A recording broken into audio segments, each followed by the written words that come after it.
is the fence. There was a 6-foot wall before, so there'd been a cost of knocking that down and a skip to get rid of it, I'd assume.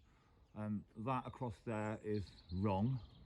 The boards, this is why I'm doing a video. If you look across the top line's not even straight. The boards are split and not the same height as the post. This is supposed to be a gate, and there's no gate at all. That's no, originally I had a metal gate there. Okay, no worries. And they were going to replace it with a wooden one. That post there isn't even upright, so a gate wouldn't fit.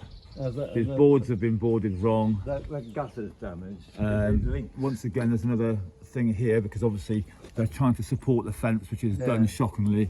I don't even think this is fitted. They've been sawing off the tops of these for some reason. I don't know why they've done that. I could just go on and on about this fence. Everything else I can probably photograph, but this had to have a video because it's so bad that it's actually dangerous. And I would take this down ASAP.